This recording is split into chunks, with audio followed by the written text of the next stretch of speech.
Ya, Anda menyaksikan kabar khusus pemirsa bersama saya Vena Kintan. Baru saja kita menyaksikan groundbreaking Nusantara Sustainability Hub yang sudah secara resmi diresmikan oleh Presiden Republik Indonesia Joko Widodo.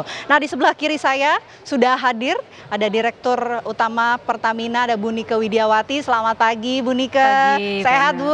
Alhamdulillah Oke. sehat. Nah, di sebelah kiri dari Bu Nike ini ada CEO Bakrian Brothers, ada Pak Anindya Bakri. Selamat pagi, Pak Anin. Selamat pagi. Sehat, Pak Anin? Alhamdulillah. Sekali lagi saya ucapkan selamat ya. Tadi kita sudah sama-sama saksikan groundbreaking sudah diresmikan oleh Presiden Republik Indonesia Joko Widodo. Izin Bu, saya mau ke Pak Anin terlebih dahulu. Nah, ini kalau tadi mendengar sambutan yang disampaikan oleh Presiden Jokowi, ini mengatakan bahwa nanti akan menjadi proyek yang luar biasa begitu ke depannya. Tapi Pak Anin mungkin bisa cerita terlebih dahulu. Katanya terinspirasi dari ide Pak Joko Widodo, latar belakang kerjasama dengan Pertamina, Bakri Group ini sebetulnya apa, Pak Anin? Ya mungkin beberapa hal ya. Yang pertama ya Pak Jokowi selalu mengatakan bahwa IKN ini bukan serta-merta hanya suatu pembangunan fisik. Ya. Tapi juga gaya hidup, cara berpikir, bahkan peradaban. Bagaimana IKN ini menjadi peradaban baru di abad 21 yang adil, tentunya juga sejahtera dan tentunya berkelanjutan. Nah, ini yang membuat kami dengan Bu Nike di Rut Pertamina ya suatu kehormatan untuk mencoba untuk mendetailkan kerjasama itu. Dan kebetulan salah satu mitra awal adalah Stanford yang memulai dengan research, nanti ada semacam vocational studies.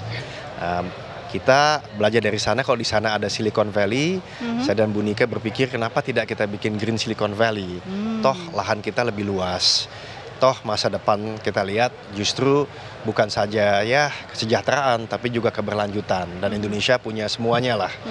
Punya segala macam mineral di bawah tanah, di atas tanah ada kemungkinan buat renewable energy, di sekelilingnya ada biodiversitas. Jadi itulah yang membuat kita semangat, dan kebetulan juga diberikan kesempatan oleh OIKN untuk membangun Nusantara Sustainability Hub yang tentu akan terbuka secara inklusif kepada semua orang, tapi memang kadang-kadang diperlukan anchor tenannya. Nah, itulah kami dan dengan kesempatan ini Pertamina. Oke, tapi Pak, ini kan targetnya menjadi Green Silicon Valley di Asia Tenggara begitu. Nantinya akan seperti apa Pak Anin? Kurang lebih pusat riset inovasi dari skala internasional ini. Ya, sering kami diskusikan bahwa ya Indonesia sumber dayanya sudah ada, dan juga tentunya market dari barang yang akan dibuat di Indonesia tentu di dunia membutuhkan. Tapi kok kita kurang teknologi dan SDM-nya. Nah, inilah kita merasa perlu diadakan riset yang jumlah persentasenya masih kecil di Indonesia dibandingkan negara lain. Perlu diadakan juga pembangunan SDM. Dan kalau kita bicara biodiversitas, di sini bukan saja bicara, bukan saja belajar, tapi juga bisa langsung praktek. Karena begitu luas tempat yang bisa dikerjakan di IKN ini. Oke. Tadi kan sempat dikatakan bahwa kebetulan begitu Pak Anin, ini kerjasamanya mitra pertama ini adalah Stanford Doerr School of Sustainability begitu. Tapi mungkin ada alasan nggak sih, pertimbangan khusus kenapa mitra pertama ini dari Stanford University? Ya, yang pertama ya sekali lagi semua banyak kebetulan kadang-kadang kalau bikin seperti ini kan. Kebetulan kami lulusan Stanford, tapi yang kedua mereka baru saja dalam 75 tahun membuka suatu sekolah baru namanya Doerr School of Sustainability. Nah, ini membuat kita menjadi semangat bahwa kita bisa belajar dari mereka, mulai dengan riset, mulai dengan tadi micro credentials bersama Kemendikbud, dan ini bisa kemana-mana nantinya possibility-nya, dan tentu mengundang universitas-universitas lain, lembaga-lembaga riset lain untuk bisa tentunya bersama-sama kita menjalankan mimpi yang besar ini. Terakhir Pak, mungkin harapan pembangunan dari pusat riset ini apa? Harapan dari Bakri Group? Harapan kita tentu bersama dengan Pertamina, dengan patra jasanya dapat terrealisasi. Jadi bukan saja tadi hardware-nya jadi, tapi juga software-nya dengan akademia, dengan dukungan pemerintah, dan juga nanti ya kita bicaranya brainware-nya. Jadi SDM-nya juga siap, dan untuk menjawab tantangan abad 21 ini kita benar-benar bisa menjadi pemimpin lah di dunia. Amin, amin, bisa menjadi pemimpin Pak Anin. Dari Pak Anin saya mau beranjak, izin Pak Anin mau ke Bu Nike yang sudah cantik berwarna kuning di sebelah kiri saya. Bu Nike, ini kan kalau dari Bakri Group sudah menyampaikan ya alasan kemudian ikut berpartisipasi dalam proyek ini. Nah kalau dari Pertamina, apa sebetulnya alasan pada akhirnya berkolaborasi atau bekerja sama dalam proyek pusat riset skala internasional ini, Bu Nika? Terima kasih Pak Wina. Jadi yang pertama adalah karena kita sebagai BUMN yang diberikan mandat untuk menyediakan energi ya untuk seluruh negeri, dan kemudian ada tuntutan global untuk melakukan transisi energi. Indonesia juga sudah punya target untuk mencapai net zero emission. Nah, dengan adanya latar belakang itu, kita mencoba memetakan apa challenge dan opportunity kita. Jadi dari semua, sebenarnya sumber daya alam Indonesia ini lengkap. Sumber daya alam untuk energi ini lengkap sekali. Demand kita juga naik terus, apalagi untuk mencapai Indonesia Emas, ini kan ditargetkan 7% kan, peningkatan economic growth ini. Nah ini tentu perlu energi, karena energi ini seperti katalis untuk pertumbuhan ekonomi. Nah, dengan demikian kita lihat sebetulnya dari sisi supply itu ada, resourcesnya, dari sisi demand juga kita sangat besar gitu. Oleh karena itu yang belum ada sebetulnya adalah pengembangan teknologi. Bagaimana SDA yang ada ini kemudian bisa diproses menjadi energi yang lebih ramah lingkungan agar bisa memenuhi kebutuhan energi dalam negeri untuk mensupport pertumbuhan ekonomi Indonesia menuju Indonesia Emas. Sehingga kemandirian energi ini tercipta bukan hanya untuk penurunan karbon emisi saja. Jadi itu yang dilakukan. Nah kami sendiri sebetulnya sudah merencanakan akan membangun Pertamina Sustainability Center di WP5. Ya, diberikan ada alokasi di situ sekitar 9.000 hektar dan dengan kalau kita melihat kita kemudian harus ada suatu quick win. Nah ketika kemudian saya bertemu dengan Pak Anin dan kemudian kita mengunjungi Stanford.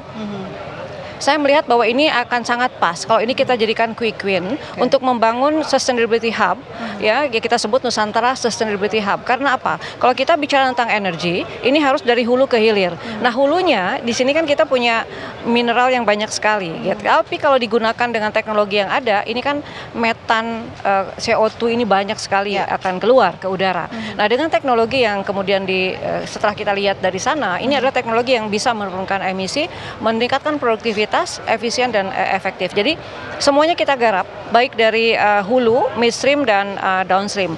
Karena dengan ini maka kemudian Pertamina bisa menyediakan energi apapun. Kalau itu adalah harus energi bersih kita akan siapkan.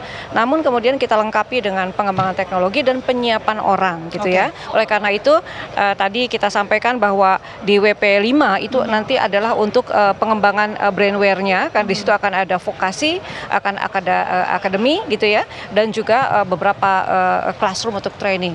Dan ada di WP8 itu adalah untuk kita melakukan di hulunya, ya. Kalau untuk bioindustri kita bisa lakukan di situ. Jadi ini sebetulnya kita akan mengoptimalkan sinergitas dari apa yang sudah ada di sini untuk mempercepat, mengakselerasi transisi energi ini. Oke, Bu, tadi disebut ada WP5, ada WP8 dan lain sebagainya. Tapi sebetulnya Bu, mungkin boleh di-spill. Pertamina ini sebetulnya ada terlibat berapa proyek begitu dalam pembangunan infrastruktur di IKN ini, Bu Nika? Ya, yang pertama kita di WP5, dan WP5 ini juga kita nantinya hanya sebagai anchor, kemudian kita akan menggandeng semua institusi pendidikan untuk pengembangan brainware tadi, gitu ya. Termasuk di sini kita ada kerjasama dengan Bakri University untuk melakukan itu. Kita awali mungkin dengan vokasi dulu, karena kita perlu creating job yang terlebih dahulu, baru kita masuk nanti ke akademi dan seterusnya. Nah, kemudian yang ini adalah quick win di WP1B ini bersama dengan Bakri Group. Ini adalah Nusantara Sustainability Hub.